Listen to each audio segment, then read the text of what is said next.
설교 본문도 계속 이어서 마태복음 18장 10절부터 35절입니다.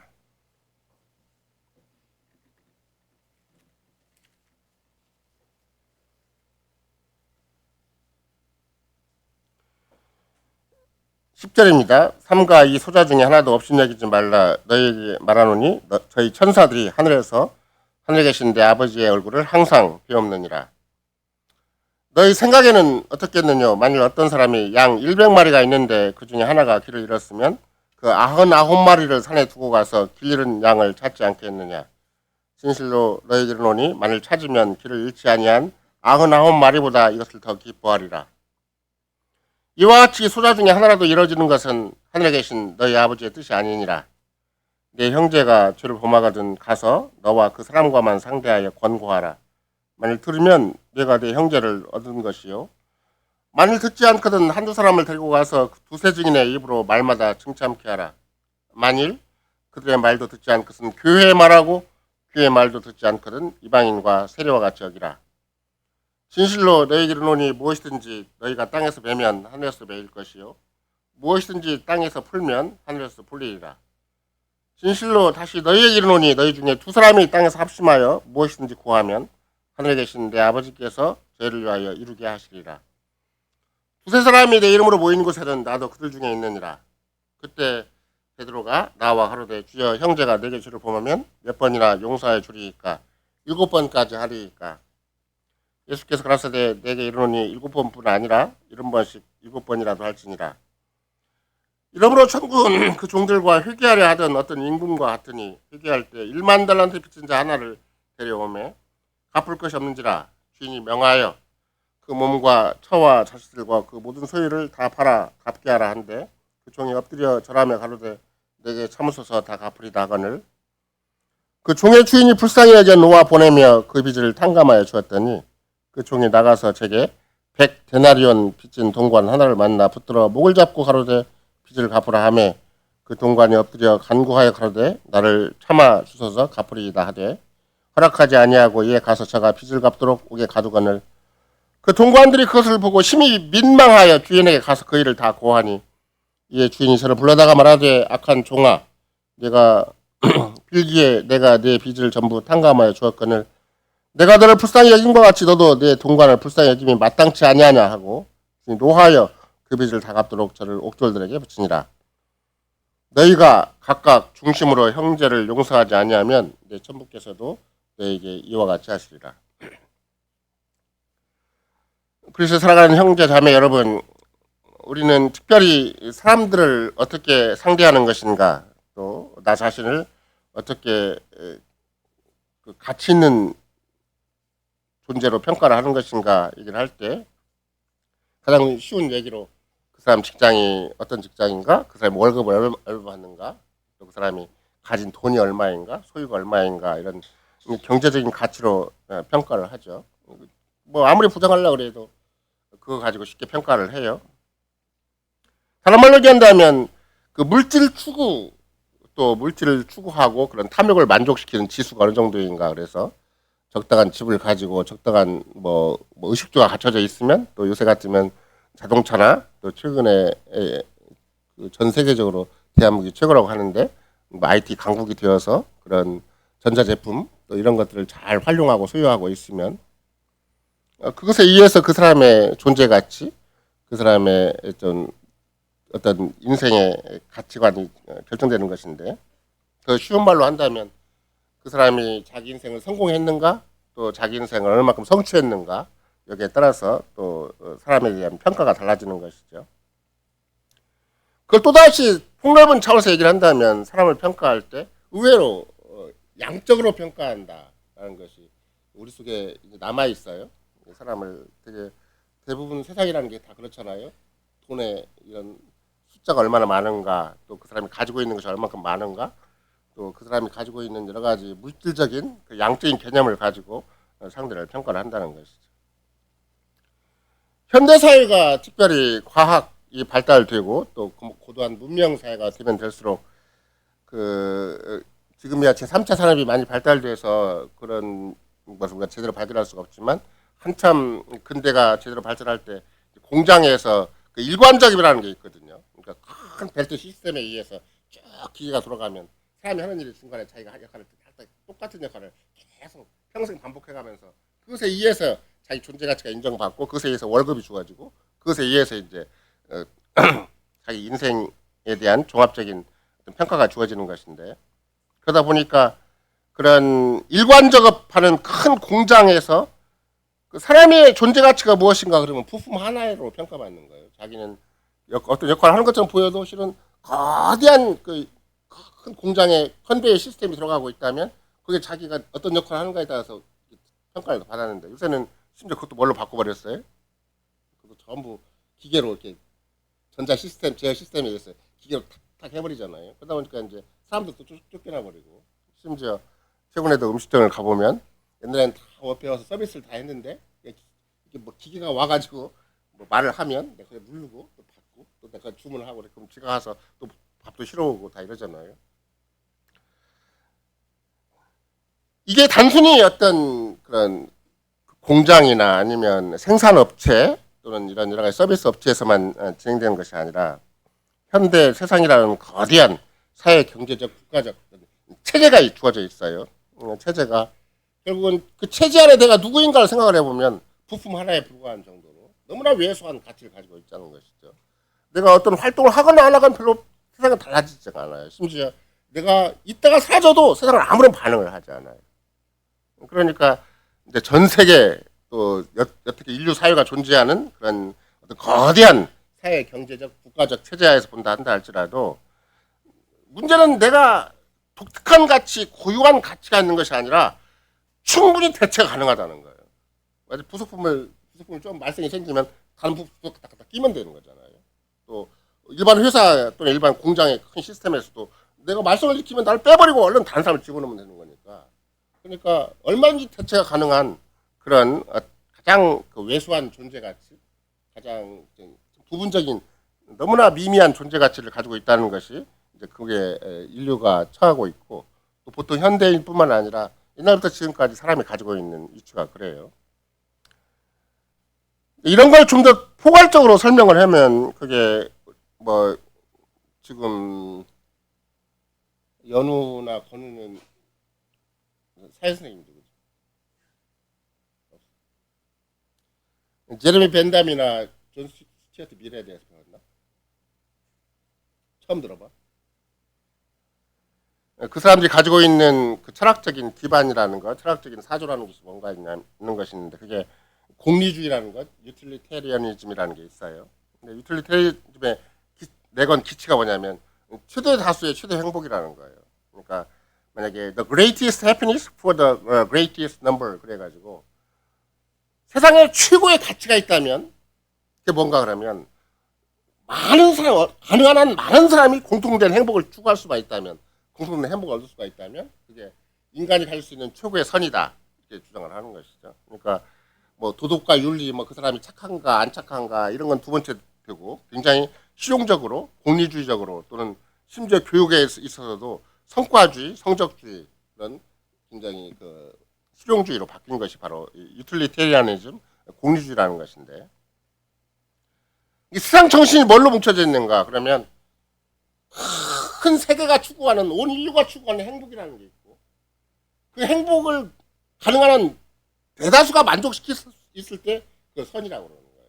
그러니까 세상에 뭐 어떤 개인이 어떤 온전한 삶을 사는 것인가, 얼마만큼 완벽한 삶을 살아가는 것인가, 얼마만큼 참 성인 군자적인 삶을 살아가는 것인가 여기에 가치가 있는 게 아니고 그 모든 사람이 추구하는 행복이라는 가치가 있는데 그 행복을 가능하면 얼마나 많은 사람들이 누릴 수가 있는 것인가 그게 오히려 최고선이다 이런 것이 이제 그런 사상가들이 잘 정리해 놓은 것이긴 하지만 그러나 그것이 그 사상가들의 독특한 아이디어가 아니라 그게 이제 마귀적인 것이고 그게 그만큼 자기 스스로 자기 인생을 구원하겠다는 자기 스스로 인생끼리 힘을 합쳐서 또 바벨탑 같은 것을 건설하겠다는 그런 발상과 똑같은 것이기 때문에 말은 최대 다수의 최대 행복이라는 굉장히 뭐 포괄적인 가치를 제시했다 한다 할지라도 이건 그리스도 없이 하나님 없이 우리끼리 힘을 합쳐서 최대 행복을 만들어내고 그것을 우리는 기반으로 해서 세상을 살아보자 이런 사고방식이 있는 것이죠. 문제는 왜 이것이 마귀적인가 하면 약자의 가치가 말살돼 버린다. 그렇죠?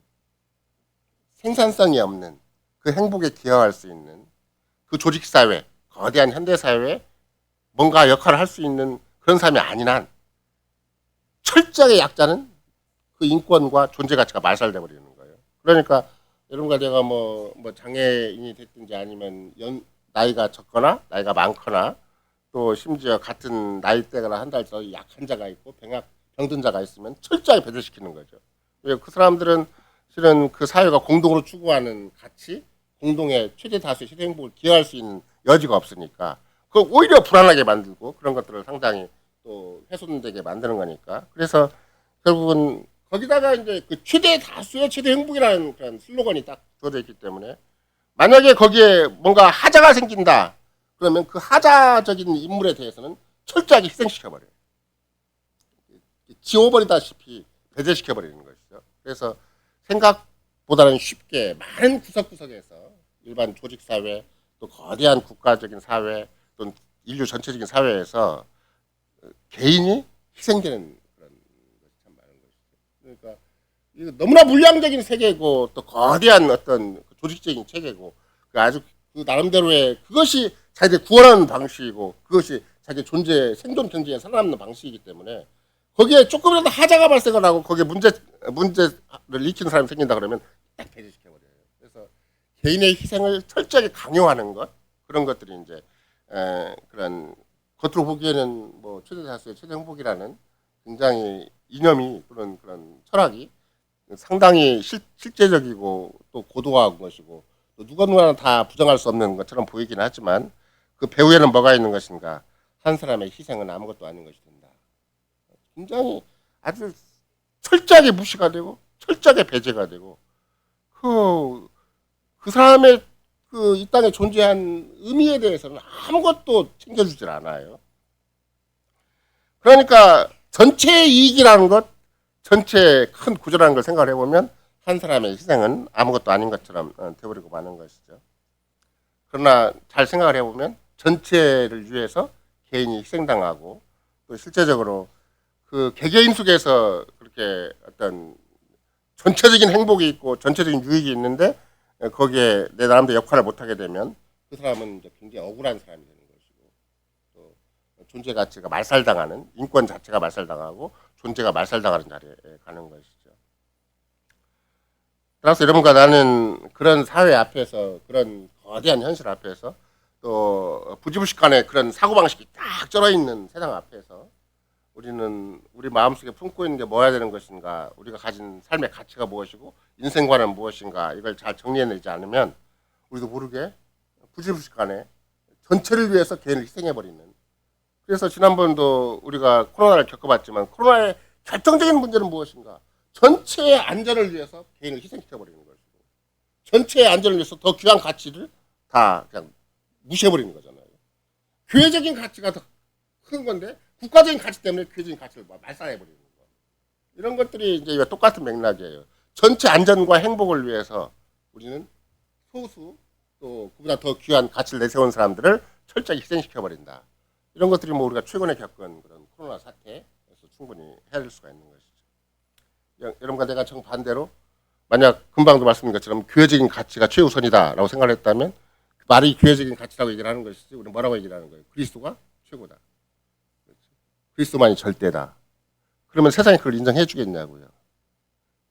진짜 인정 안 해요. 우리가 그리스도를 정면으로 세상에 거부하진 않아요. 근데 코로나 사태를 겪어보니까 교회를 철저하게 너네가 왜 걸리석거리냐. 너네가 왜 거대한 사회적 안정에 또 국가적 안정에 너희가 해를 끼치느냐. 철저히 막아버리잖아요. 근데 그 작은 교회 상당히 기독교가 대한민국 같으면은 전 세계적으로도 마찬가지겠지만 상당한 다수를 형성하고 있음에도 불구하고 국가적인 전체 체제 안정을 위해서는 철저하게 희생시켜버리잖아요. 뭐 너네 종교가 뭐야 이러고 완전히 무시해버리는 것이 되는 것이듯이 그런 현실 앞에서 여러분과 제가 교회가 소중하다, 그리스도가 소중하다, 그리스도가 먼저다, 교회가 먼저다, 하나님 말씀이 먼저고 신앙이 먼저다는 걸 내세우는 것이 만만치가 않은 일이에요. 이런 것을 우리가 어떻게 이런 마귀가 확 퍼뜨려 놓은 반신적이고 무신적이고 비신적인 사회 앞에서 끝까지 그리스도를 내세우고 하나님을 내세우고 하나님 말씀을 내세우고 심지어 교회를 내세워서 내 믿음을 내세워서 현실을 가늠할 수 있겠는가? 이것은 이게 필연적인 숙제가 되는 것이고 역사적인 싸움이 되는 것이고 한 인생으로서도 끝까지 도전해야 될 문제가 되는 것이지. 이것이 진리의 싸움이고 이것이 참 우리의 진짜 영적인 생존 경쟁에 치열한 싸움이 되는 것이지. 그냥 에이 그거 우리는 내 믿는 거 교회 다니는 거다 이렇게 함부로 생각할 수가 없다는 것이죠. 이런 맥락에서 오늘은 특별히 내가 정말로 그리스도가 최고다, 그게 절대다. 그러면 그리스도가 최고고 그리스도의 교회가 전부고 최고다라고 얘기를 하려면 다른 말로 얘기한다면 또 뭐라고 바꿔야 되냐면 이 복음의 진리가 전부다라고 얘기를 할 수가 있어야 되고 또 복음의 진리가 최고다라고 절대적이다라고 얘기를 하려면 그에 의한 사랑도 절대다라고 얘기를 해요. 그리스도적인 사랑도 절대다. 그러니까 여러분과 내가 지금 오늘 얘기하고자 하는 게 나의 백성을 귀히 여기라는 그리스도의 교훈이고 소자를 귀히 여겨라, 소자를 귀히 여김으로 권징해라, 소자를 귀히 여김으로 용서해라라는 소주제가 있는데 이런 소주제가 왜 절대 복음, 절대 진리를 추구하는 데 있어서는 반드시 이 사랑이 가장 귀하고 절대적인 것인 건데 이 구속적 사랑을 빼놓고 그러면 교회를 이루고자 하고 구속적 사랑을 빼놓고 문제를 풀려고 하고 또 사랑과 없이 현실을 가늠하려고 한다. 그래서 교회가 넘어지는 이유가 거기에 있어요. 코로나 같은 때 교회가 넘어지는 이유는 신자리 넘어지는 이유는 사랑으로서만 현실을 가늠해야 돼. 구속적 사랑으로서만 현실을 가늠해야 되는데 그 말은 다른 말로 그리스도로 현실을 가늠한다는 말이 되고 믿음으로 가늠한다는 말이 되고 교회를 중심으로 문제를 가늠한다는 게 되는 건데 싹 빠지고 의학적인 대책만 있고 세상의 안전적인 대책만 있고 그것이 절대화되고 딱 휩쓸려 가버리면 우리 마음속에 결국 뭐가 없어졌는가? 사랑이 없어져 버립니다. 그리스도적인 사랑이 없어지고 구속적인 사랑이 없어지고 그런데 생명의 가치, 그 인간의 가치가 사라져 버립니다. 이런 맥락에서 특별히 예수님께서는 마태복음 18장 초창기에 예수님이 친히 교회를 건설해 나가는 또는 구약의 제도를 완성하고 새로운 하나님 나라를 건설해 나가는 현장 앞에서 소자를 귀히 여기라는 것이 얼마나 의미심장한가. 소자를 귀히 여기는 그런 독특한 인류 사회를 건설하기 위한 것이 주님의 입장이구나. 그게 하나님에 계신 아버지의 뜻이구나. 하나님에 계신 아버지의 뜻은 소자 하나를 굉장히 귀히 여기라는 건데 근데 소자가 조금 걸리적거리면 전체주의를 내세워서 국가적인 안위를 내세우고 조직적인 안위를 내세워서 소수를 철저하게 무시해버리고 배제시켜버리고 억울하게 만들어버리고 그냥 쓸모없이 만들어버리면 그 사회가 얼마나 악한 사회고 무서운 사회고 그런 국가적인 정책이나 현실적인 대처가 얼마나 마귀적인 것인가를 우리가 금방 헤아릴 수가 있어요. 우리가 소자를 귀히 여긴다는 말, 소제목에 따른 대로 권징한다는 것이 왜 소중한 것인가? 왜 소자를 살리기 위한 것이 왜 교회적인 강한 질서가 돼야 되고 교회적인 체제가 돼야 되고 그 소자 하나 때문에 온 교회가 99대 1로서 신경을 써야 되는 것인가? 이것이 이 세상과 전혀 다른 방식이기 때문에 그래요. 세상은 99에 신경을 쓰지 1에 신경을 안 써요. 100마리의 양이 있으면 99에 신경 쓰는 게 세상이지 그게 하나에 신경을 안 쓰는 거예요. 근데 교회는 99가 아니라 1에 신경 쓰는 것이 교회다. 이게 하나님 나라다. 이걸 이제 주님이 보이신 것이죠. 이전에 이미 지금 18장이잖아요. 또 16장도 계속 이어진 것이긴 하지만 13장을 보면 13장 44절에 천국은 마치 밭에 감추인 보화와 같아서 그 밭을 가는 사람이 그것을 발견한 후 숨겨두고 기뻐 돌아와서 자기 소유를 다 팔아 그 밭을 살았다. 그래서 천국은 그 밭에 감추인 보화가 있기 때문에 그 밭을 산 사람과 똑같다. 이렇게 얘기를 하고 또 그 바로 이어진 게 뭐예요? 천국은 좋은 진주를 구하는 장사와 같다. 그래서 진주를 딱 발견한 순간 자기 소유를 다 팔아서 그 진주를 샀다. 이렇게 얘기를 하는 것이죠. 이걸 종합적으로 얘기를 하면 뭐예요? 우리는 천국을 최고로 알고 절대로 알기 위해서 살아가는 사람들이지 천국을 양념으로 또는 액세서리로 천국을 세상과 더불어 그냥 같이 병행할 수 있는 그런 세계로 추구하는 게 절대 아니다. 이 교회가 그걸 추구하지 않으니까 세속화되어 버리는 거예요. 천국을 절대화시키는 것이고 그리스도의 은혜의 왕국을 절대화시키는 것이고 교회를 절대화시키는 것이고 믿음과 언약을 절대화시키지 아니하면 그건 정말 밭에 감춘 보화를 발견하니까 모든 소유를 다 팔아서 밭을 산 사람으로서 천국이 유지가 되는 것이고 값진 진주를 만나니까 최고의 진주를 만나니까 자기의 모든 소유를 다 팔아서 자기 가진 거 없는 거 다 팔아서 그 하나를 딱 얻는 것으로서 자기 인생을 가름해 나가는 것인데 만약에 이 세상에서 적당히 살기도 하고 교회에서 적당히 살기도 한다 이렇게 돼버리면 결국 그 사람의 삶의 가치는 하나님과 재물을 겸하여 섬길 수 없는 만큼 세상에 휩쓸려 버리는 것이죠. 절대 가치가 교회로 오지 않고 믿음으로 오지 않고 또 천국으로 오지 않는 것이다. 이런 것이죠. 교회는 값진 진주이다라고 얘기하는 게 아니에요. 천국은 값진 진주를 구하는 사람과 같다 이렇게 얘기를 하는 거고, 또 천국은 밭에 감춘 보화다 이렇게 얘기를 하는 게 아니에요. 밭에 감춘 보화를 발견한 후에 소유를 다 팔아서 사는 사람과 같다 얘기를 하는 것이, 천국은 시종일관 인격적 선택과 결정에 달려 있는 거예요. 천국이 그런 자기 전인격적인 선택과 결정에 있지 아니하면 천국을 못 누려요. 천국을 환히 보여줘도 내 것이 아니에요.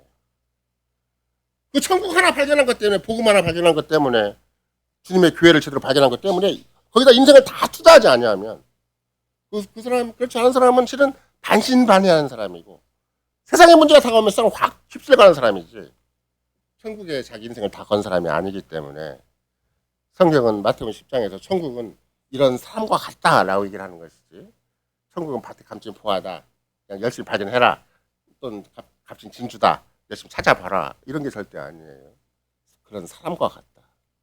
그런 사람에 의해서만 천국은 건설되는 것이고, 그런 사람에 의해서만 천국을 누리는 것이고, 그런 사람에 의해서만 천국이 정말로 역사 한 중심에서 이 세상과 온갖 도전 앞에서 변함없이 하나님 나라를 이뤄가는 것이다. 그러니까 우리말로는 천국이라고 얘기를 하지만 내세를 가리키는 말이 절대 아니고, 그리스도로 말미암아 이루어지는 새로운 세계, 그리스도로 말미암은 뉴 소사이어티, 뉴 커뮤니티, 이런 걸 직접 천국이라고 얘기를 하는 것이기 때문에 그리스도 안에서 살아가는 그리스도인들의 삶이 어떤 것인가, 천국을 소유한 자로 살아가는 것이다. 다른 말로 얘기한다면 우리가 하이델베르크 흐름에 의한다면 어떻게 되는 거였어요? 천국의 열쇠를 가진 자들이다. 이런 것이다. 교회는 가장 값진 것을 구하는 장사와 같이 움직여야 되는 것이고, 절대적인 가치라는 차원에서 본다면 참으로 그리스도가 최고의 가치고 하나님의 영이신 성신께서 최고의 가치 당사자가 되는 것이죠. 교회는 왜 교회가 이렇게 위대한 가치, 절대적인 가치를 가지는 것인가? 그러면 교회가 그리스도 몸이기 때문에, 그리스도와 관계되어 있기 때문에 그런 것이고, 하나님의 성신 역사이기 때문에 교회가 가치가 있는 것이지, 이 교회 숫자가 많아봤자 아무 소용이 없어요. 그 수많은 사람들이 그냥 적당히 실렁실렁 왔다 갔다 하는데, 잡다한 사람들이 막 교회 안에 모였다 한다 한들, 그리스도와 직접적인 관계가 없는 사람, 하나님의 성신의 직접적인 가르치심과 인도하심을 받는 사람이 없으면 교회가 껍데기가 돼버려요. 그 교회가 만약 다수에 의해서 그리스도를 무시한다, 다수에서 실천적으로 하나님의 성신의 가르치심과 인도하심을 무시해버린다, 그게 가톨릭이잖아요. 굉장한 체제는 커요. 전 세계적인 교구를 가지고 있고, 휘하에 보면 교황부터 시작해서 막 얼마나 기라성 같은 멤버들이 막 딱 권세를 가지고 있어요. 근데 그리스도는 거기에는 늘 반신반의하는 그리스도, 절반쯤의 그리스도, 자기의 인간적인 노력과 인간적인 선행, 인간적인 공로가 큰 그런 교회를 만들어 놨으니까 그리스도가 절대화되지 않는 것이죠. 그러니까 겉으로 보기에는 굉장히 전 세계적이고 역사적인 이상을 가지고 있다 한다 할지라도 거기는 그리스도가 무시되고 그리스도가 별로 크게 존중받지 않는 그런 사회가 기관이 되기 때문에 절대 그리스도를 절대화시킬 수가 없는 거예요. 그러면 천국은 안 돼요. 세상에 종교적인 한 단체는 된다 한다 할지라도, 이런 맥락에서 특별히 절대적인 가치의 차원에서 본다면 성부 삼위 하나님, 성부, 성자, 성신 하나님이 그 가치의 핵심과 본질이 되겠지만, 언약의 의무라는 차원에서 본다면 삼위 하나님께서 교회를 가장 귀히 여기시는 거죠.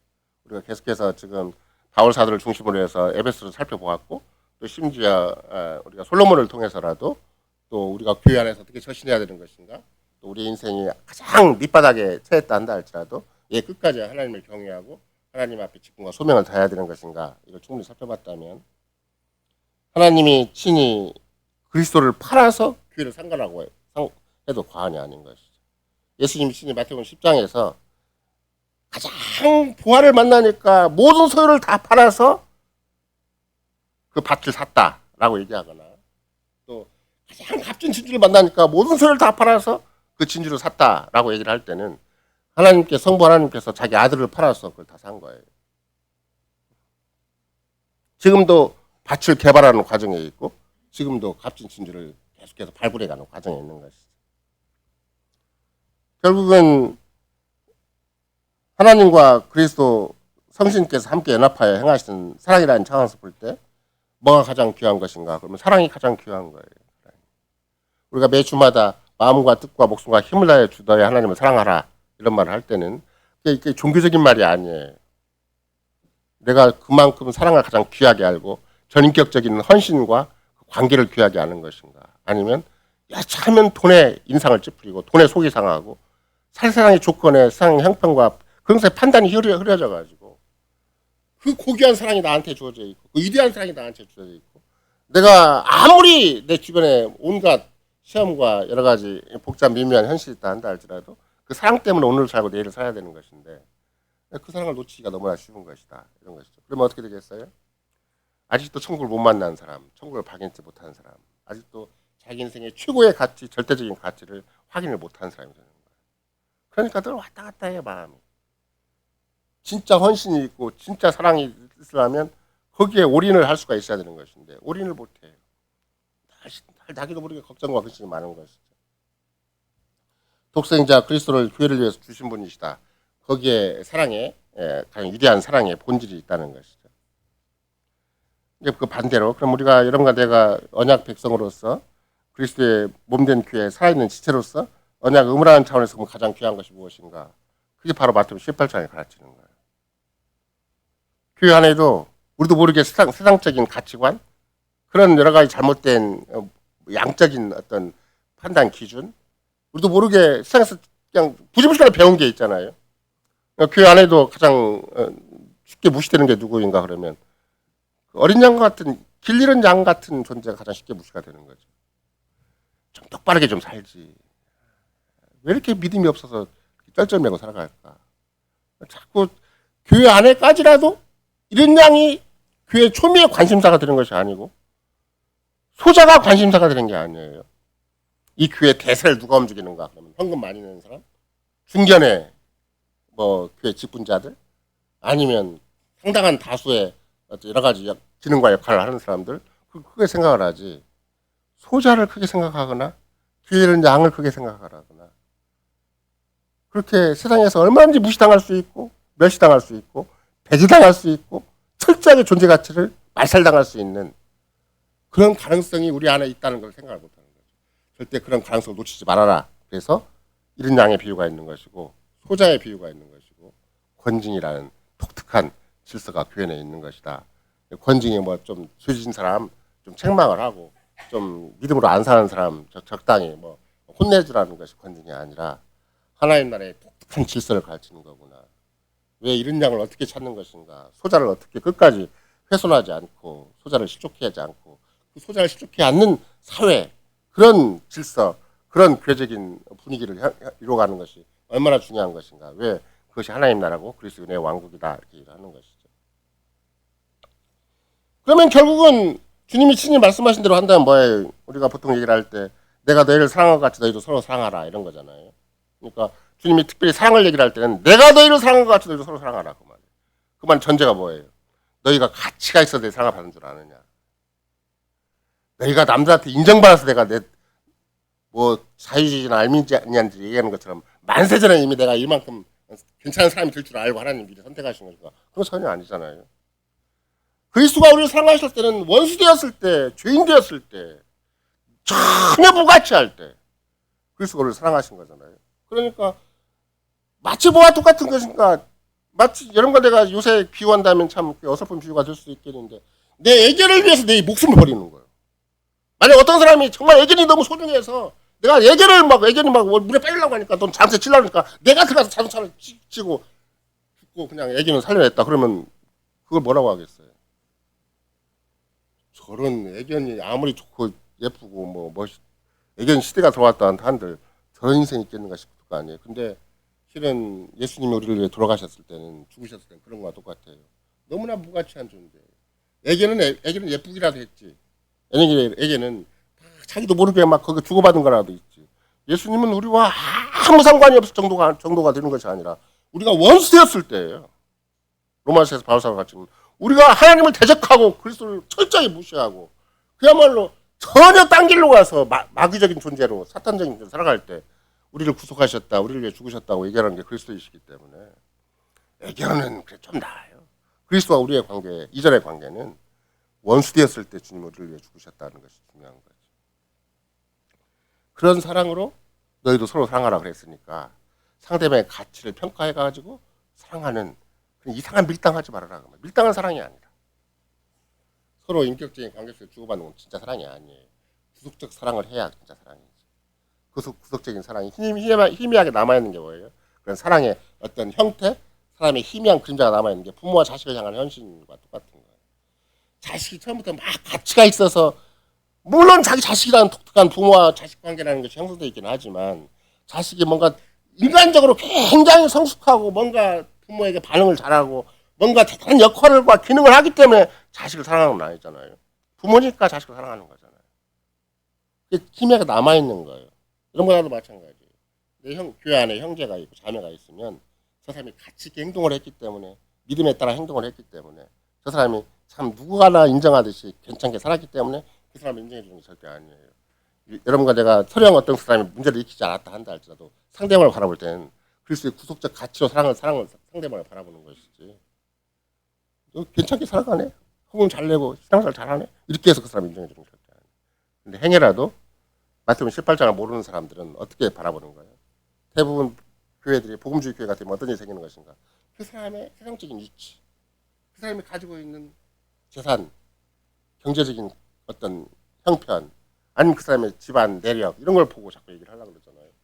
교회는 유일하게 그리스도의 구속적 가치로만 서로 상대하는 것이지, 그리스도 안에 구속받은 존재로만 서로 상대하는 것이지, 사람에 의한 사람이 자랑할 것이 있고 사람이 내세울 것이 있고 사람의 공로가 있어서 사람들을 바라보는 거죠. 만약 여러분과 내가 한 집안에 있다 한다 할지라도 부모와 자식 간에 교회를 같이 속해 있을 때는 내 자식이기 때문에 그걸 바라보는 게 아니에요. 그래서 구속적 가치가 있기 때문에 자식을 바라보는 거고 부인을 바라보고 남편을 바라보는 것이지.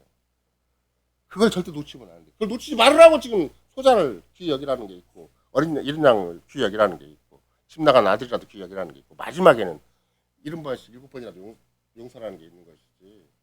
그 구속적 가치가 있으니까 구속적 가치 상대를 바라보니까 상대가 정말로 우리의 인간의 심정에 의하고 내 삶의 경험에 의하고 평생 같이 살아온 또 하루 이틀 사는 인생이 아니기 때문에 상대를 바라보게 되면 때려치고 싶죠.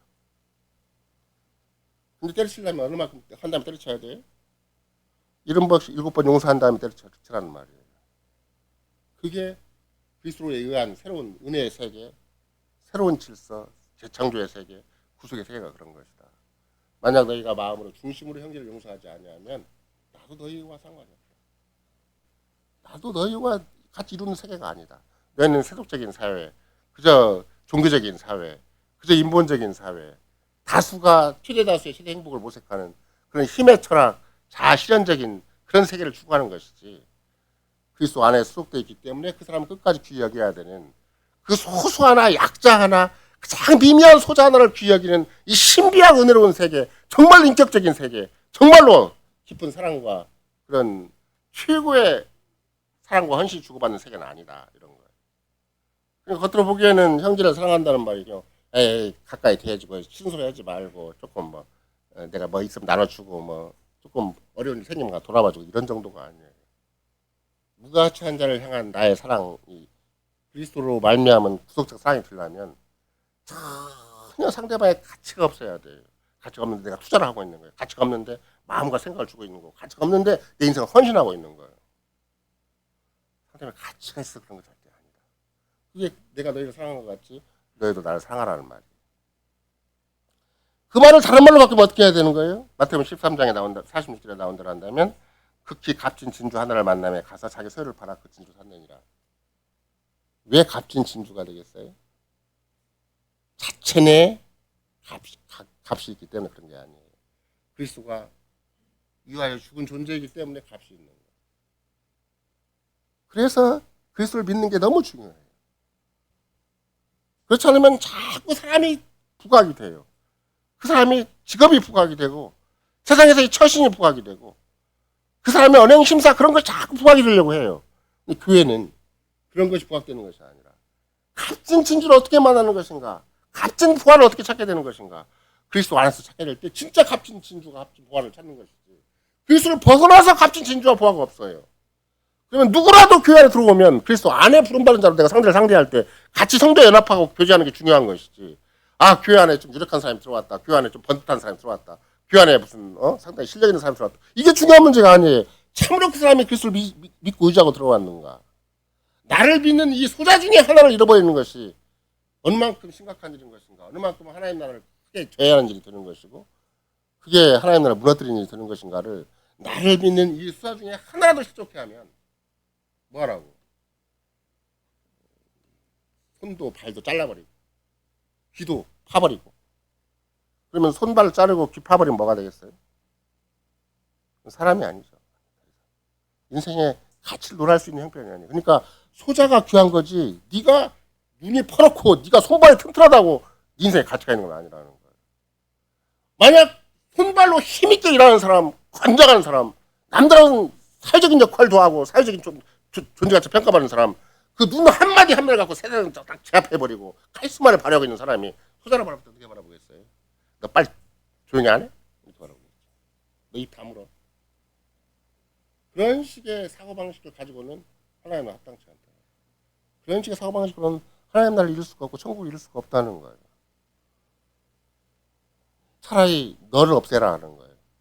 네 손과 발을 잘라버리고 네 눈을 파버려서 네 자신의 치명적인 존재 가치를 없애는 것이 소자를 귀히 여기는 계기가 되기 때문에 소자를 귀히 여기는 그런 독특한 시스템, 독특한 커뮤니티, 그런 독특한 인생관, 가치관이 세워지지 아니하면 절대 하나님 나라를 잘 모르는 것이다. 이렇게 얘기를 하는 것이죠.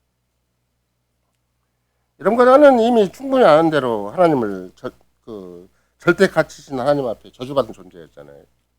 무서운 심판을 받는 존재고 당장 우리가 수시로 확인하는 것은 그게 뭐 먹고 사는 것이 다 힘겹다는 거 하나만 본다 할지라도 우리가 얼마만큼 보편적인 저주 가운데 있는가. 만약 하나님이 이런 거 나를 정말로 창조하셨다면 그래서 정말로 하나님의 보편적인 저주가 없다면 어떻게 해야 돼요? 날마다 아무리 흥청거려도 걱정거리가 없어야 돼요. 먹고 사는 문제 하나도 안 걸려야 돼요. 왜? 한없이 생명나무의 실과를 따먹게 해주시니까. 날마다 하나님의 영광을 찬송할 수 있고 하나님의 통치 대자의 역할을 할 수가 있고 왕 천지자 제사장으로 충분히 활동할 수 있을 거 아니에요. 근데 왜 그게 맨날 쪼들리고 그 쪼들린 것도 왕 제사장 선지자수 전체성 상실할 뿐만 아니라 먹고 사는 문제 맨날 매해갖고 그냥 노심초사하고 있고 거기 전전긍긍하고 있고 그냥 거기다 인생과 자기 젊음과 역량을 다 소모시키고 있네요. 언제 예수 믿고 언제 하나님의 영광을 생각하고 아니면 하나님의 뜻을 생각을 하고 그리고 여지도 없이 하루가 흘러가 버려요. 그럼 하루만 흘러가겠냐고. 일주일 어느새 흘러가는지 모르게 주일날이 다가오고 내가 벌써 이 나이가 됐는가 싶을 정도로 인생이 흘러가 버리는 것이죠. 그렇게 세월이 악하기 때문에 때가 악하기 때문에 세월을 진짜 구속받은 시간으로 다시 회복하지 아니하면 다시 너에게 주어진 인생의 시간들이 어떤 의미인가를 그리스도 안에서 찾지 아니하면 인생의 진가를 잘 모르는 사람이 되는 거예요. 세상에서 아무리 그럴듯한 인생을 살았다 한다 할지라도 그거 갖고는 그리스도와 아무런 가치를 연결시킬 수가 없어요. 유일하게 그걸 다 포기하고 심지어 손과 발을 잘라내는 심정으로 내 눈을 뽑아내는 심정으로 내 인생을 다시 한번 평가를 해야 아, 내 인생은 그리스도의 것이다라고 평가를 하는 것이죠. 왜? 나는 나의 것이 아니라고 평가를 해야 되니까. 우리는 나의 것이 아니라고 평가를 하지만 주님은 친히 뭐라고 하셨는가? 네 손과 발을 잘라버려라. 네 눈을 뽑아버려라고 얘기를 하는 것과 똑같아요. 그래야 나는 나의 것이 아니란 말이 나오는 것이지. 끝까지 손 의지하고 끝까지 발 의지하고 끝까지 내 눈을 의지하고 내 마음 의지하고 내 인생 실력 의지하고 있으면 그 사람 평생 가도 그리스도와 상관이 없어요. 어떻게 그리스도와 상관이 없는가? 그리스도의 교회 안에 그리스도의 귀히 여기시는 정말로 그를 향해서 하나님이 천사를 보내주셨는데 주님이 친히 말씀하신 거잖아요. 그 소자 하나를 위해서 천사를 직접 어떻게 보면 호위천사를 대동시켜 놓았어요. 하늘에 계신 아버지께서 천사를 대동시켜서 그 소자를 보호하고 있는데 나는 쳐버리는 거예요. 뭐 때문에?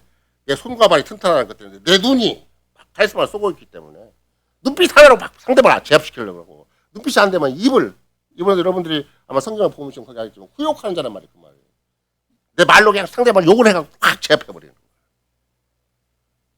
어설프게 그냥 적당히 처지는 게 아니라 상대방을 귀히 여기는 마음이 눈꽃만큼도 없어요. 왜? 너는 왜 조직사회를 우리려고 그래? 이 거대한 최대 다수의 세대 행복을 추구하는 일 네가 일조를 해야지.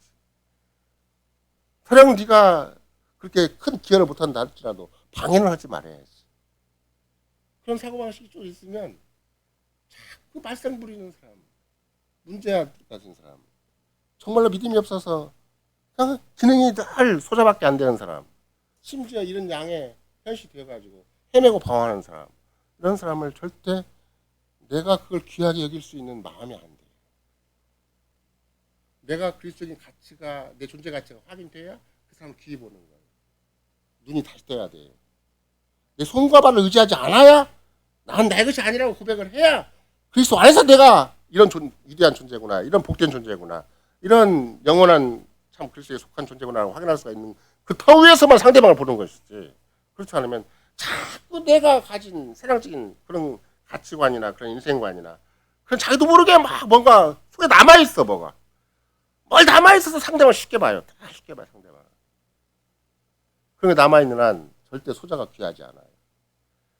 뭐 어떤 사람은 특별히 마음이 약해가지고 소자를 실축해 하는 것인가, 그런 게 아니라 당대 유대인들 전체, 바리새인들 전체, 당대 사람들의 공예를 중심으로 한 구약 교회 전체를 향해서 너희는 소자를 귀히 여기는 존재가 아니다. 어린아이를 귀히 여기는 존재가 아니고 교회 안에 가장 취약한 존재, 그게 가장 밑바닥에 정말로 약자나 그런 가난한 자나 외로운 자나 병든 자를 귀하게 여기는 그런 사회가 아니라 너희가 그 사회를 유지하기 위해서 그 사회를 메시아 왕국이라는 또는 그런 하나님의 선민이라는 독특한 명분을 위해서 철저하게 약자를 희생시키는, 철저하게 소외된 자, 약자, 가난한 자, 병든 자, 심지어 세리와 창기를 그냥 완전히 배제시켜버리는 그런 사회를 이뤄가면 겉으로 보기에는 굉장히 유력한 교회처럼 보이고 굉장히 괜찮은 종교단체처럼 보이고 그렇지만 그리스도가 친히 함께 하시는 그 나라는 아니다.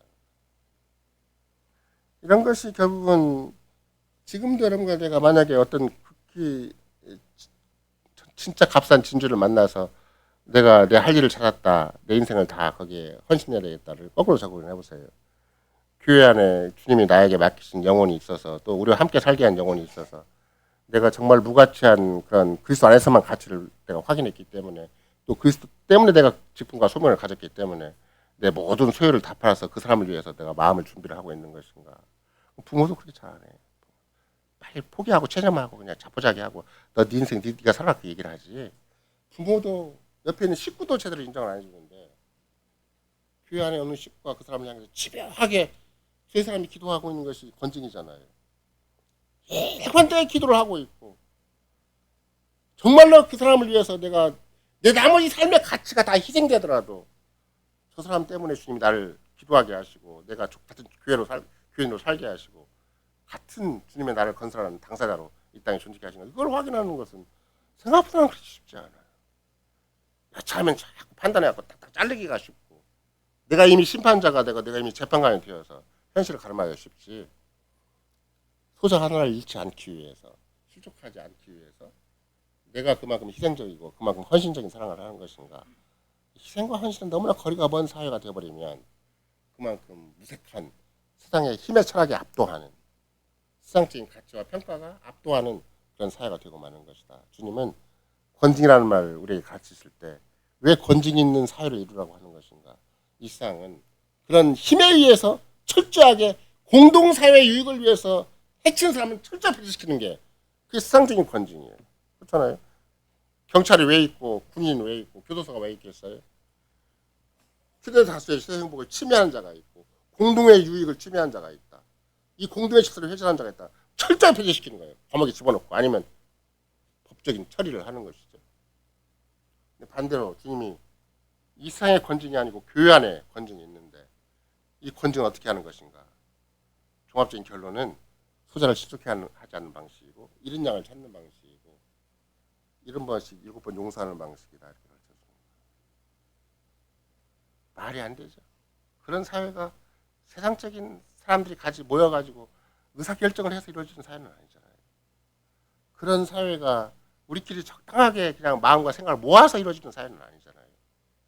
정말로 믿음이 아니고 정말로 사랑이 아니면 정말로 값진 진주를 만나서 인생을 다 포기하다시피 그 한 영혼을 위해서 내가 투자를 하지 아니하면 그거 어떻게 그런 일이 이루어지겠어요. 주님의 나에게 주신 바 직분과 소명을 확인하지 않는데 정말로 다윗이 고백한 것처럼 젖먹이 어린아이로 권능을 세우신다는 그런 확신이 서 있지 아니하면 젖먹이 어린아이를 가지고 내가 권능을 세우시는 분이니까 예수님이 친히 그 바이센의 거대한 시스템을 상대하지 않고 종교적인 대 그런 지도자를 상대하지 않고 집주에서 막 장난치듯이 산송하는 어린애들을 상대해서 시편 8편이 얘들에 의해서 구현된다고 얘기를 하시겠어요. 그러면 예수님 당시만 그러냐고. 지금도 마찬가지예요. 누가 정말로 그리스도에게 속한 자로 자기 신앙 고백을 유지하고 있는 것인가. 정말 나는 나의 것이 아니요 나는 몸과 영혼도 그리스도의 것이다 고백한 자를 통해서만 그 눈에만 뭐가 보이는 거예요. 교회가 보이는 거예요. 그 눈에만 소자가 보이는 거예요. 그 눈에만 이런 양이 보이는 거예요. 나는 나의 것이 아니요 나는 몸과 영혼도 그리스도의 것이라고 고백하지 않으면 자꾸 교회에 처신하려고 하는 거예요. 자기 주장하려고 하고 자기 내세우려고 하고 세상적인 뭐가 배후에 뭐가 있어서 막 그걸 자기 나름대로 경력을 삼으려고 하고 그걸 과시하려고 하고 그 밤없는 거야. 그런 나름대로 처신을 하려고 한다면 그 교회는 절대 못 이루어져요. 교회는 진짜 이루어지지 않아요. 형제를 사랑하는 것이 최고의 가치다라고 주님이 가르쳐주는 거예요. 근데 어떤 형제를 사랑하는 것인가? 소자를 사랑하는 것이다. 형제를 사랑하라 그러니까 막 번들어한 우리끼리 대화 잘 통하고 말 잘 통하고 우리끼리 잘 주고받는 그런 관계를 형제 사랑하라고 얘기하지 않고 내가 너희를 사랑한 것 같이 너희도 서로 사랑하라라고 주님이 말씀하셨으니까 무가치한 자를 자꾸 무가치한 자를 향해서 여러분과 내가 자꾸 마음을 써야 돼요. 교회 안에 가장 유약한 자, 가장 구석지에 처박혀 있는 자. 그래서 어느 누구도 소외되지 않도록, 어느 누구도 함부로 배제되지 않도록. 끝까지 교회 안에 모든 신자의 관심은 교회 안에 가장 누가 약한가 그걸 향해서 99명이 신경을 쓰는 거예요. 한 명을 향해서. 그런 사회를 주님이 의도하신 거예요. 우리끼리 반대로한 사람끼리 딱 당연히 딱 하고 우리끼리 딱 몇 명이 힘을 합쳐서 막 교회를 딱 운영해 나가고 그런 걸 주님이 요구하신 게 아니에요. 99명은 한 마리를 향해 모든 신경과 인생과 자기 삶의 모든 준비를 해라. 그렇게 할 때 주께서는 이 교회에 복을 주시겠고 그런 사람이 두세 사람이 모여서 기도만 하더라도 내가 응답해 주마. 그렇게 99명의 한 사람을 위해서 99명이 신경을 쓰는 교회가 되면 그 두세 사람이 모여도 내가 거기에 함께 해주마. 주님이 함께 해주는 게 최고 답일 거 아니에요. 그리스도의 몸으로서 어떻게 살아있는 지체로서 서로 인정하는가. 이게 관건이에요. 그래서 복음이 너무나 중요하고 복음의 진리가 너무나 중요해요. 그래서 믿음의 신앙 고백이 너무나 중요한 거예요. 아무리 혼자 뭐 교회 내 막중한 역할을 한다 그래도 신앙 고백에서 벗어나면 아무것도 없어요. 그래서 밖에 있는 존재가 되거든요.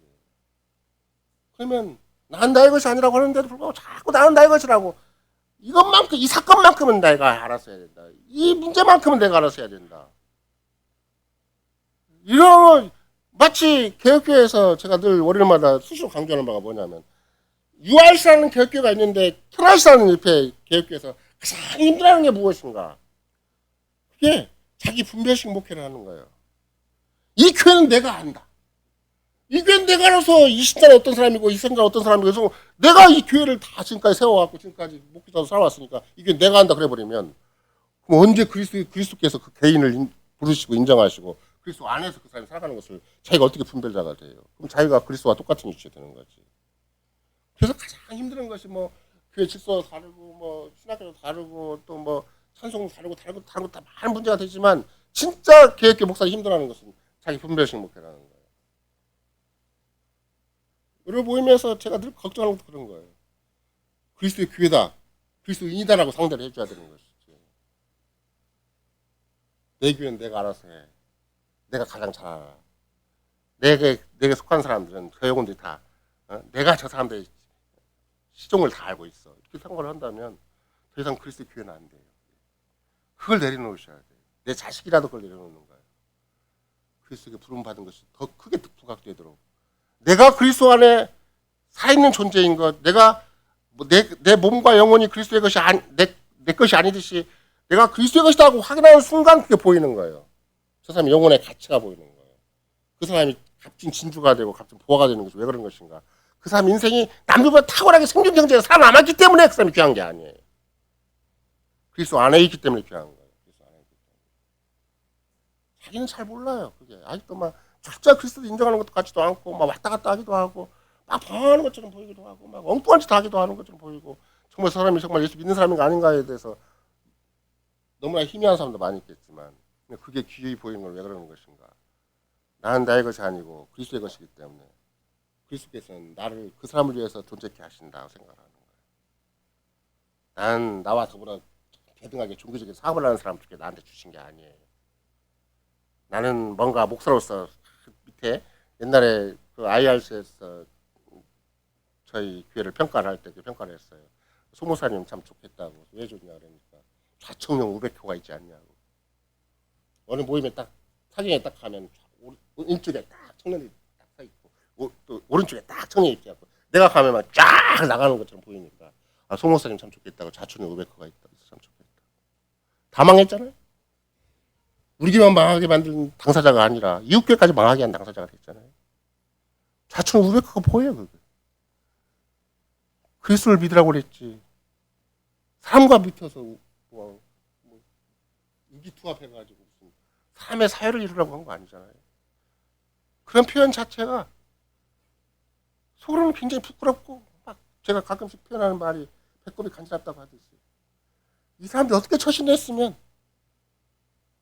물론 나도 잘못 처신했겠죠.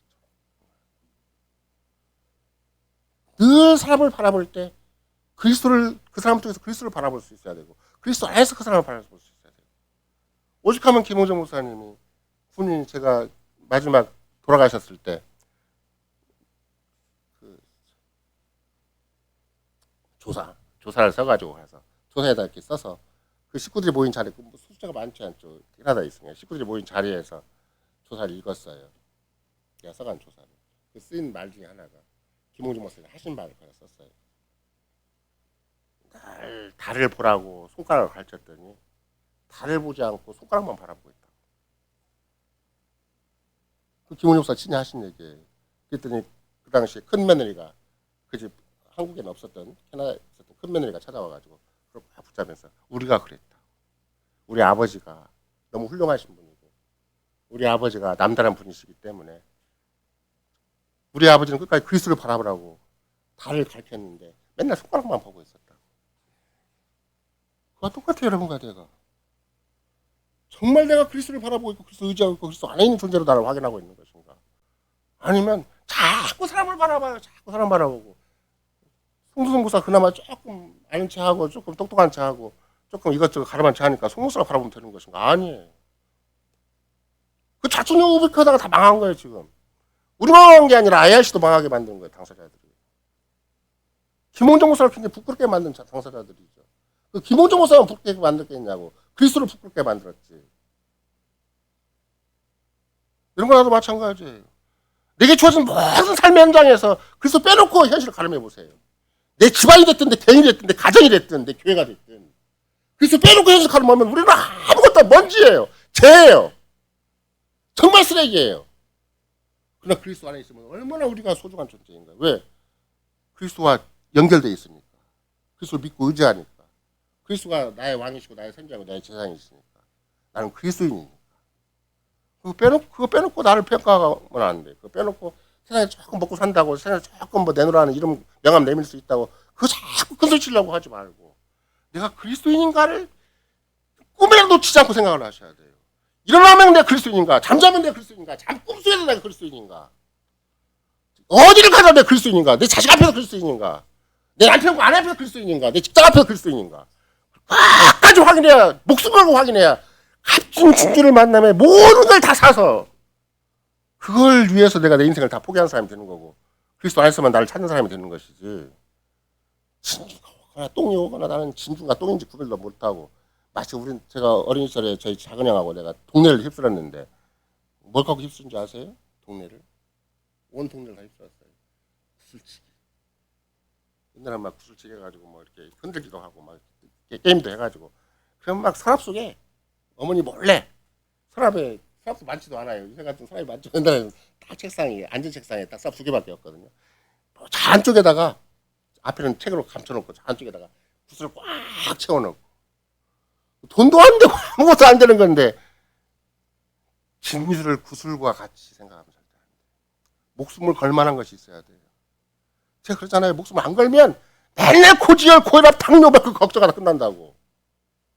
피가 끓면 안 그래요. 진주를 발견하면 내가 나머지 핏방울 하나 남아있어도 그걸 위해 써야 되겠다. 시간이 남아있고 나의 힘 조금 남아있고 그럼 내가 끝까지 내가 그리스도인 가치를 위해서 내 목숨을 걸어야 될 때고 생각을 하지. 허구한 날 병을 찾아다니면서 이것도 걱정하게 쌓고 그걸 걱정하면 낫냐고. 그게 또 사람이 뻔한 건데 죽을 때까지 걱정하다 끝나는 것이지. 진짜 값진 진주를 만남에 모든 소유를 다 팔아서 사는 자로서가 그게 천국이야. 진짜 부활을 만남에 온 집안을 다 털어가지고 그 하나 딱 걸어놓고 그거 아니면 아무것도 아니라고 생각하는 거야. 딱 걸어놓고 값진 보화, 값진 진주 만나는 거 하나다 인생을 다 걸어버리는 거야. 아니요, 그래도 교회 안에서 적당히 살면서 내가 좀 나머지 역할도 해야 되고 집안도 역할도 해야 되고 뭐 이것저것 계산도 많고 이런 게 안 살아요. 올인을 해버리는 거야. 난 교회가 아니면 아무것도 아니다. 난 그리스도적인 가치가 아니면 아무것도 아니다. 지금 나에게 준 직분과 소명이 아니면 아무것도 아니다. 끝까지 난 그리스도 살다가 오늘 살다 내일 죽어도 난 오늘은 그리스도 살아야 되겠다. 이 문제 앞에서 내가 그리스도를 처신해야 되겠다. 세상에 아무리 조롱을 하고 천지가 나를 10,000,000명이 나를 반대한다 할지라도 나는 그리스도인으로서 오늘 살고 내일 사는 것이다. 그게 값진 진주를 만난 자의 자세고 그렇게 해서 천국은 건설되는 거예요. 그렇게 해서 하나님 나라는 세워지는 것이고 그렇게 해서 교회는 역사의 가장 깊은 곳에서 자기 생명적인 가치를 충분히 발휘하는 것이다. 그러니까 소자 중에 하나도 업신여기지 말라는 그 교훈이 하필이면 18장 14절에 한번 본다 할지라도 이와 같이 소자 중에 하나도 이루어지는 것은 하늘에 계신 내 아버지 뜻이 아니라. 그러니까 거꾸로 얘기한다면 소자를 향한 것이 하늘에 계신 내 아버지 뜻이구나 이렇게 생각할 수 있는 거죠. 소자를 향한 그리스도적인 가치 때문에 상대를 재평가하는 거예요. 내 부인도 내 남편도 내 집안 식구도 내 다른 교회 식구들도 다시 바라보는 거예요. 그리스도 안에 있기 때문에 내가 이걸 위해서 이 그리스도인 가치 때문에 내가 이렇게 아침을 일어나고 밤늦게 수고 떠보는 거야. 내 자식이니까 막 키우려고 몸부림치지 말고 내 남편이고 아내니까 막 사랑하려고 몸부림치지 말고 그리스도 안에 있기 때문에 그리스도적인 가치 때문에 그리스도가 위하여 죽은 존재이기 때문에 내가 일평생을 다 바쳐서라도 나머지 시간과 모든 정력을 다 바쳐서라도 저 그리스도인 가치를 드러나게 해야 되겠다. 그렇게 사는 것이 하나님 나라라는 거예요. 그렇게 사는 것이. 그런 사람에 의해서 세상 역사는 움직이고 그런 사람에 의해서 지금도 세상에 수많은 사사건건들이 주님의 장독 안에서 유일한 주님이 보시기 좋은 그 하나를 위해서 만물 만사가 움직여 나간다는 것이. 근데 그게 뭔가 그랬더니 소자를 귀히 여겨라. 형제를 진짜 사랑을 해라. 이런 방식인 거죠. 진짜 교인들을 사랑. 이게 내 자식도 사랑 못하는데 교인 사랑할 수 있겠어요? 그렇잖아요. 이런 거 내가 이런 기독교적인 가치로 회복되지 않는 한 대부분 병은 집으로 쏙 들어가 버려요. 실컷 교회에서 해놓고 집으로 쏙 들어가 버려요. 뭐지 이런 얘기를 하는 게 이제 죄송하지만 미국에 이민 간 사람들 있잖아요. 그냥 손들이채 이합집단을 해요. 여기서 목사하고 조금 안 사이가 좋다 그러면 집안 전체가 나가서 다른 교회를 잃어버려요. 교회가 세워지는 게 아니에요. 그리스도 안에 사는 지체가 되는 게 아니에요. 그리스도를 위해서 사는 게 아니에요. 그리스도 안에 사는 게 아니에요. 그냥 자기 형제 집안 식구끼리 뭉쳐서 막 종교적인 사회를 막 이루고 다니는 거예요. 이 목사 마음에 들면 이리 가고 이게 마음에 들면 저리 가고. 이민사회가 그래서 무서워요. 그래서 이민사회. 근데 꼭 이민 가기 때문에 그런 거냐고. 지금 대한민국 안에 전주 땅 안에는 안 그러냐고. 우리 교회도 그랬잖아요. 여기서 마음에 안 드니까 씩 이렇게 하고. 거기서 마음에 안 드니까 또 지금도 막 2파 3파 막 나눠지고 있어요. 지금도. 여기 나간 사람들이 계속 나눠지고 있어요. 또. 최 목사님 사모님도 어디 갈 데가 없어갖고 막 전주 온다고 그랬다가 어디 갔다 그랬다가 또 있던 교회 또 나가가지고 지금 또 어디 가 계신가 잘 모르겠어요. 최 목사님 사모님도 지금 말년이 굉장히 불행해요. 여러분과 내 인생이 정말로 살든지 죽든지 나는 그리스도 이름이 존귀케 돼야 된다. 난 그리스도만이 내 전부다. 그분에게만 인정받고 그분에게만 평가받고 그분을 위해서만 나는 오늘도 살고 내일도 산다. 그런 의식이 남아있지 않은 한 뭐가 도대체 위대한 게 있고 뭐가 잘난 게 있고 뭐가 내세울 게 있어서 그럼 절대 소자를 귀히 여기지 못하고 나도 소자가 안 돼요. 나도 늘 대자가 돼가지고 팔자 좋은 대자가 돼가지고 제가 조금 세상에서 좀 그런 대로 먹고 산다고 그래서 이름 내세우고 그래버리면 중자 대자가 되죠. 절대 소자는 안 돼. 내가 소자여야 상대도 소자가 보이는 거예요. 따라서 우리는 이 소자 중에 하나라도 이뤄지는 것은 하늘에 계신 내 아버지 뜻이 아니다. 그러니까 주일학교에서 교사 잘해라 이런 말도 아니고 집안에서 애기 잘 키워라 이런 말도 아니에요. 하나님 나라는 이런 데가 하나님의 나라다. 그러면 여기 여러분 우리가 볼 때는 실족해 한다는 말이 있잖아요. 나중에 보면 이제 이뤄지는 것은 하나님에 계신 내 아버지 뜻이 아니다. 근데 소자를 실족해 한다는 말이 있잖아요. 그 실족해 한다는 말이 우리가 보통 얘기를 할 때 스캔들이 있다고 얘기를 해요. 스캔들. 그럼 여러분과 대한 스캔들이 뭐라고 생각을 해요? 일반적으로 생각을 하면. 추문이 나는 거잖아요. 남녀관계에 대한 추문이 나는 거잖아요. 이 스캔들은. 그래서 허 목사님이 잘 표현해줬다고 생각을 해요. 믿음대로 안 살면 스캔들이다. 교육교회는 믿음대로 안 사는 것이 스캔들이다. 소자를 왜 함부로 하겠어요? 그리스도 안에 있지 않기 때문에 함부로 하는 거예요. 교회를 우습게 알아요. 그럼 직분자는 당연히 우습게 알겠죠. 목사라고 막 높이 평가하는 줄 아세요? 안 그래. 세상 정신이 딱 들어오면 가장 가볍게 생각하는 사람이 목사예요. 옛날 자총력 우백헌 사람들이 가진 특징이 뭔 줄 아세요? 우리가 돈 내서 목사 월급 주는데 이런 사고방식. 가장 목사가 천대를 받는 거죠. 목사가 천대 받으면 자기 귀 얘기 받을 줄 아세요? 다 그리스도 밖에서 그 월급도 대단치 않게 받고 막 다 현찬 삶을 살면서도 목사 월급은 우리가 준다 이렇게 생각을 하고 있어요.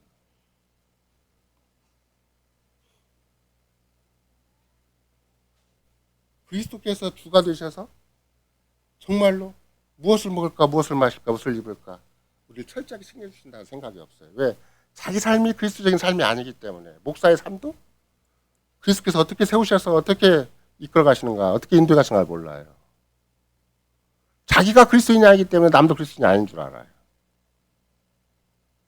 자기가 소자가 아니기 때문에 남이 누가 소자인지를 잘 모르는 거죠. 이런 일이 뭐 우리 가운데도 충분히 얼마든지 있을 수가 있는 문제이기 때문에 내가 어느 만큼 마음을 낮춰야 되고 어느 만큼 나를 부인해야 되고 어느 만큼 철저하게 그리스도를 의지해야 되는 거고 내가 날마다 숨을 쉬고 있으면 내가 그리스도에서 숨을 쉬어야 되는 것이지 내가 생명이 있으면 그리스도에서 오늘도 살고 내일도 살아야 되는 것이지 그거 빼놓고 내가 나는 이만큼 돈 벌었고 이만큼 직장 가지고 있고 이만큼 나이 먹었고 이만큼 신앙 경륜이 있으니까 된다 그런 법은 절대 없어요. 그래서 교육교회는 어떤 것도 자랑할 것이 없어요. 사람에게. 목사도 목사인 걸 자랑할 수 없고 나이 먹어도 나이 먹은 걸 자랑할 수가 없고 돈이 있어도 돈을 자랑할 수가 없어요. 주님의 심정 하나만 남아있어요. 정말로 주님을 마음과 뜻과 목숨과 힘으로 사랑하겠는가. 그렇죠? 정말 내가 그리스도인으로서 나의 존재감, 나의 정체성을 확인할 수 있겠는가. 그런 말이 실제적으로 어디에 있는가 그랬더니 이런 거 나도 내가 개인적으로 주님과 어떤 관계가 있는가를 내가 어떻게 확인해요? 확인을 못해요. 유일하게 성경이 주님이 친히 확인시키는 방법은 네가 99명의 말보다 양보다 한 마리의 양이 신경 쓸 수 있는가 이거예요. 다수에 의해서 양에 의해서 교회적인 규모에서 현실을 평가하지 말고 내가 책임져야 될 영혼이 있어요. 내가 맡기신 영혼이 있어요. 막 갈탕갈탕한 영혼이 있어요. 그걸 향해서 내가 나머지 인생을 다 준비해서 그 양 하나를 보호하겠으니 신경 쓰는 거예요. 교회적인 도움도 받고 형제 자매의 도움도 받고 해서 그거 살리기 위해서 몸부림치는 거예요. 99에 대해 마음이 넘어가면 절대 안 돼요. 교회 전체도 분위기도 마찬가지예요. 당회가 있고 뭐 이렇게 교회 대세가 교회 중심 세력이 이렇게 움직이니까 당연히 이렇게 결정했나 그러면 안 돼요. 끝까지 한 사람을 살리기 위해서 끝까지 이런 양을 찾기 위해서 끝까지 소설을 실족해 하지 않기 위해서 교회 대소사를 결정해 나가는 것이 당회. 뭐 당회만 그래야 되냐고. 신작 개개인도 다 그래야 되지. 내가 왜 살지? 그러면 한 마리 때문에 산다. 그러니까 그 사랑이 어떻게 세상적인 사랑이 될 수 있겠어요? 어떻게 그냥 부부간에 우리 검은머리 파뿌리들로 한번 살아보자. 그 사랑이 절대 아니잖아요. 부모가 자식 사랑하듯이 막 그런 사랑이 아니잖아. 이건 너무 구속적인 사랑이고 너무나 세상관에 없는 사랑이고 이게 오직 그리스도에서 힘을 받지 않으면 하나님의 영에 의해서 내가 감동을 받지 않으면 절대 안 되는 사랑이에요. 그냥 적당히 막 희락락해가면서 막 상대방에 대해서 악수해주고 막 이렇게 돼. 그렇게 막 굉장히 값싼 사랑이 절대 될 수가 없어요. 값싼 사랑을 보면 반드시 한계가 와요. 부모도 사랑을 하도록 자식과 관계에서 한계가 오는 거고 부부도 한계가 와버려요. 왜? 그 사랑은 너무나 인본주의고 그게 그게 아주 죄된 사랑이기 때문에 금방 한계가 와요.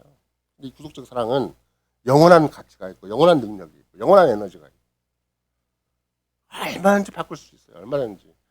내가 사랑을 하고 있는 상대방 내 거예요.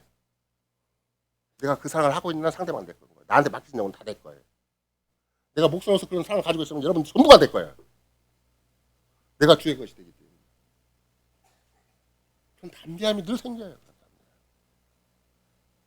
그러면 막 내가 가서 막 옛날엔 그랬죠. 옛날에 말 안 들으면 가서 다이몽생한테 뿌려갖고 그다 갖다 놓는다고 그런 말을 하기도 했지만 지금은 안 그러죠. 지금 반드게 말씀을 가르치고 복음을 제시하고 70번씩 7번이라도 용서하는 말은 무슨 말이에요? 그리스도를 계속 제시하는 거예요. 용서한다. 부모니까 자식을 끝까지 봐주겠지.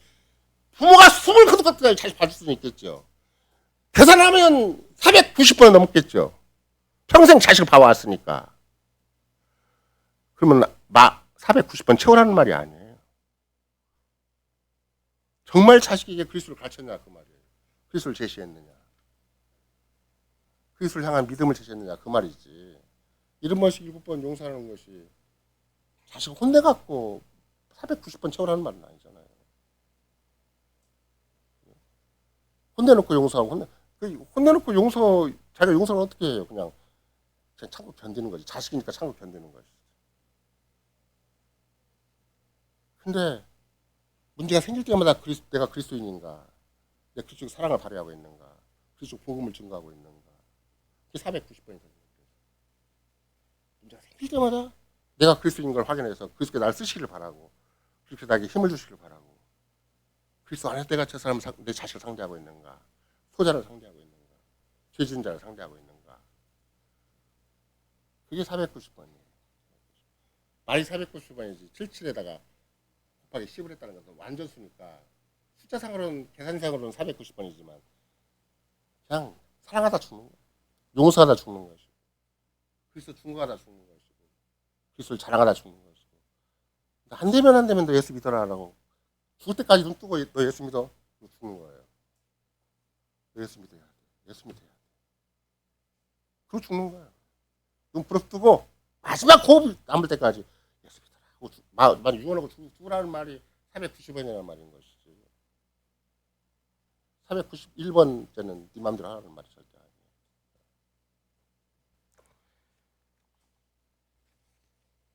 소자를 귀히 여기는 것이 뭔가 그랬더니 용서하라 그러니까 그냥 에이 또 똑같은 또 했구나 라고 지나가라는 말이 아니에요. 그리스도의 구속의 은혜를 자꾸 전달하는 거예요. 네가 안 되잖아. 네 힘으로 안 되고 네 능력으로 안 되잖아. 너도 모르게 자꾸 죄를 또 짓잖아. 네가 그리스도를 진짜 믿고 의지하고 그리스도 안에 살지 아니하면 네 인생은 또 평생 죽을 때까지 마찬가지야.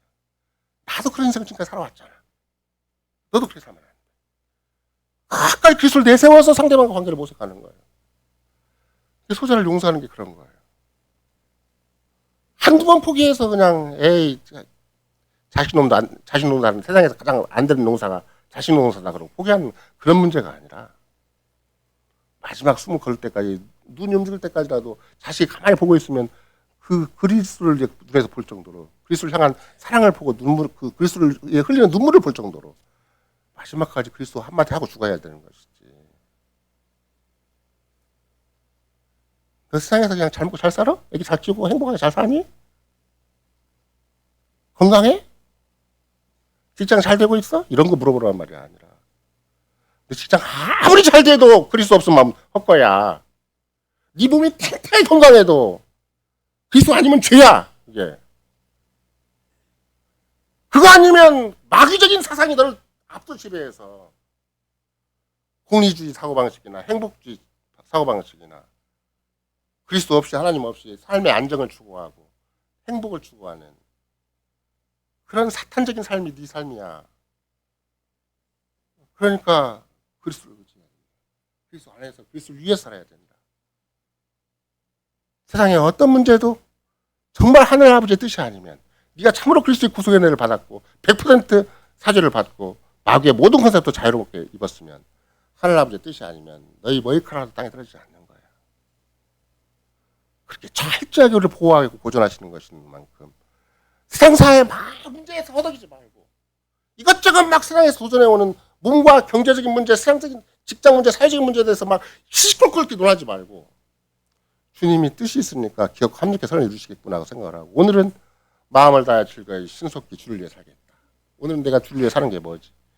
오늘은 내 이 새로운 생명을 가지고 주를 위해 내가 해야 할 일이 뭐지? 주님의 이름을 증거하고 주님의 이름을 자랑하고 하다못해 내 옆에 사람을 그리스도에게 좀 더 가까이 이끄는 방법은 무엇인가? 그 하나만 생각하라고 또 오늘도 살고 내일 사는 거예요. 절대 세상에서 인정해주지 않고 옆 사람이 인정해주지 않아요. 절대 우리 주변 사람들이 그래 당신이 그리스도인인 것을 내가 충분히 인정해주고 당신 하라는 대로 잘 할게. 그런 법이 없어요. 마귀가 조롱을 하고 얼마든지 세상에 무시를 하고 천대를 하고 나 개인도 크게 날 반신반의하고 미심쩍고 그러는 것이지. 일편단심이 안 돼요. 더군다나 값진 진주를 어떻게 그렇게 그리스도 안에서 확인할 수 있고 값진 토화를 어떻게 그리스도 안에서 확인할 수 있겠어요. 얼마나 잡다한 가치가 우리 머릿속에 꽉 쪄들어서 나도 모르게 막 부러워 보이고 괜찮아 보이고 나도 모르게 저 인생이 내 인생이 인생을 추구하고 싶은데 잘 안 되는 거죠. 내가 이르노니 일곱 번뿐 아니라 일곱 번이라도 할지니라. 근데 사고방식이 베드로의 사고방식과 좀 대립이 되는 거잖아요. 베드로는 열심히 노력해서 7번까지는 하려고 그랬어요. 7번도 그냥 보통 쉬운 게 아니죠. 큰 죄를 그건 베드로의 사고방식은 그게 단순히 베드로만의 사고방식은 아니고 12제자들의 사고방식이고 12제자들의 사고방식은 그것만이 아니에요. 당대 유대 백성들이고 당대 바리새인들의 가르침이고 그들이 부단하게 노력을 하죠. 가톨릭도 얼마나 많이 노력을 해요. 가톨릭은 여러분이 직접 가톨릭 안 가봐서 그렇지 한번 가보라고 하긴 좀 그렇지만 가보면 날마다 선행을 해요. 날마다 선행을 해야 돼. 오늘 하루에 내가 선행을 했다는 분명한 증거가 있어야 돼. 그러니 얼마나 노력을 하겠어요. 정말로 그렇게 노력하는 사람은 성인이 나중에 죽으면 성인이 돼요. 살인은 안 나오겠지만 그 사람이 성인이 돼요. 날마다 선행을 했기 때문에. 김수환 추기경도 마지막 죽을 때까지 한 말은 그 말이잖아요. 알아요? 김수환 추기경이 마지막 한 말. 그 천주교 다니는 사람은 맨날 뒤에다 붙이고 다니는 말 하나 있어요.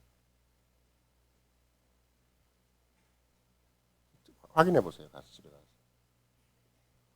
다 그런 것이 다 열심히 그거 하나 하기 위해서 김수환 추기경은 아마 그 한마디 남기기 위해서 추기경했다고 할 정도로 다 타협했어요. 박정희 때 타협하고 뭐 말년에는 다 정치권과 타협을 했죠.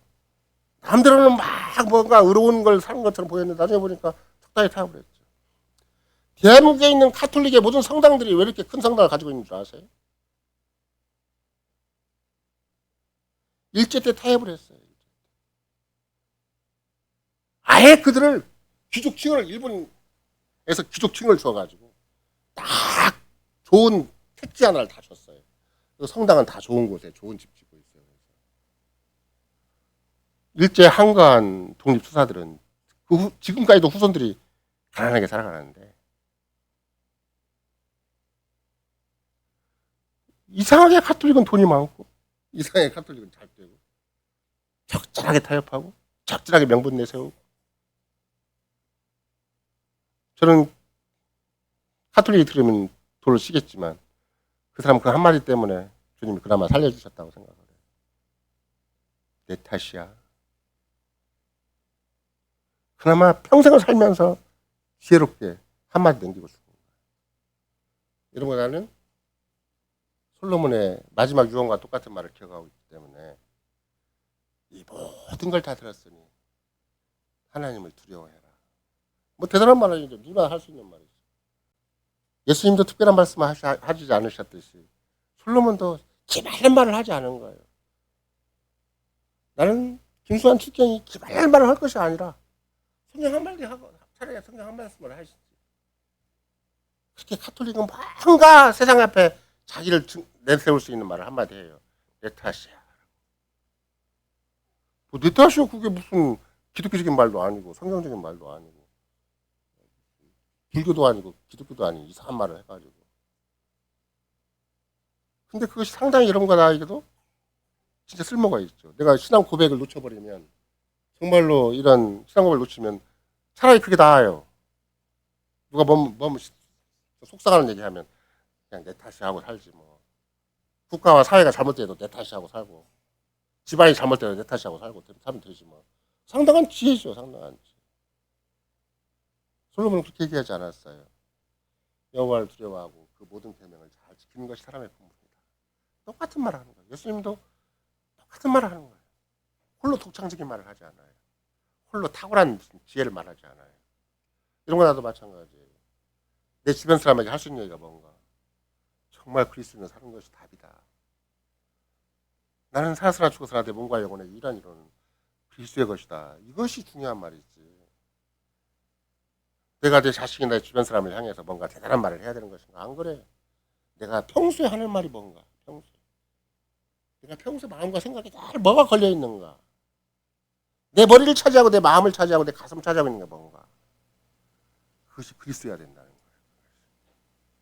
그게 소자를 알아보는 마음이고 소자를 실족해 하지 않는 마음이고 어린 이런 양을 찾는 마음이고 그게 그리스도의 통치를 구현하는 마음이고 하나님 나라를 건설하는 마음이고 그게 교회를 교회답게 세우는 마음이다. 주께서 이런 방식으로 나를 지금 부르신 것이고 이 어두운 시대, 이 악한 시대, 이 거대한 행복 지상론, 거대한 공유주의에 휩쓸린 이상한 마귀적인 사고와 철학이나 사고방식이 전 세계를 휩쓸고 있는 차원에 있어서 이런 거 나는 오직 그리스도를 내세우고 그리스도를 자랑하고 그리스도를 향한 고백과 헌신을 하고 그리스도를 사랑하는 것이 오늘도 내일도 우리의 삶의 존재 가치고 존재 목적이고 존재 이유고 그게 우리가 살아가는 진정한 모습이다. 이것을 우리는 마태복음 18장에서 충분히 생각할 수가 있습니다. 아멘.